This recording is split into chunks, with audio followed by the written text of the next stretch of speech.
ஜனாதிபதி தலைமையில் யாழ்ப்பாணத்திலே நடைபெற்ற மாவட்ட ஒருங்கிணைப்பு குழு கூட்டத்திலே தமிழ் மக்களினுடைய அபிலாஷைகளுக்கு முரணான எதிரான பல விடயங்கள் கதைக்கப்பட்டிருக்கிறது. அதுவும் வேதனையான விடயம்.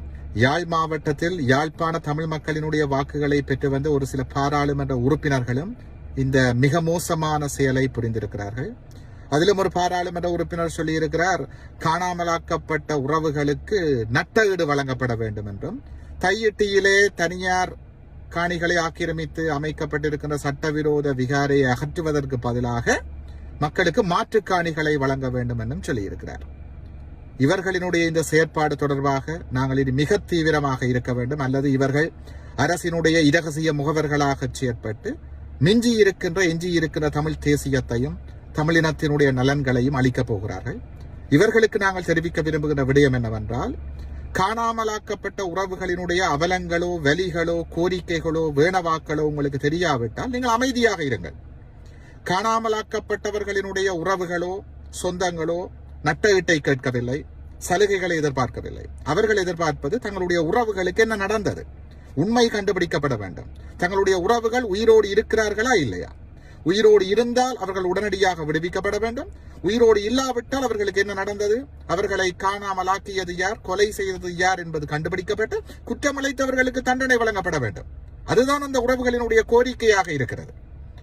தையிட்டியிலே தமிழ் மக்களுக்கு சொந்தமான சட்டவிரோதமாக தமிழ் மக்களுக்கு சொந்தமான காணிகளை ஆக்கிரமித்துத்தான் சட்டவிரோதமாக அங்கே விகாரை கட்டப்பட்டிருக்கிறது. தமிழ் மக்கள் மாற்று காணிகளை கேட்கவில்லை. அந்த உறவுகளோடு நாங்கள் தொடர்பில் தான் இருக்கிறோம். காணிகளினுடைய உரிமையாளர்கள் கேட்பது தமக்கு சொந்தமான காணியிலிருந்து விகாரை அகற்றப்பட்டு தமது காணி தமக்கே வழங்கப்பட வேண்டும். காணாமலாக்கப்பட்ட உறவுகளுக்கு என்ன நடந்தது என்பதை கண்டுபிடிப்பதற்கு ஒரு சர்வதேச விசாரணை நடாத்தப்பட வேண்டும். இவைதான் பாதிக்கப்பட்ட மக்களதும் எங்களதும் கோரிக்கைகளாக இருக்கிறது. ஆகவே எங்களுடைய கோரிக்கைகள் தெரியாவிட்டால் நீங்கள் அமைதியாக இருங்கள். அதை விடுத்து இனத்தை காட்டிக் கொடுக்கின்ற கூட்டிக் கொடுக்கின்ற செயற்பாடுகளை தயவு செய்து முன்னெடுக்காதீர்கள். இப்படியானவர்களுக்கு வாக்களித்த நமது மக்கள் கூனி குறுக வேண்டும், வெட்கி தலைகுனிய வேண்டும். மக்கள் இழைக்கின்ற பிழையான முடிவுகள் இனத்தினுடைய தலைவிதியை படுமோசமாக பாதித்துக் கொண்டிருக்கிறது. இனி என்றாலும் இப்படியான வரலாற்று தவறுகளை புரிந்துவிடக் கூடாது என்று நமது மக்களை நாங்கள் வினயமாக வேண்டி நிற்கின்றோம்.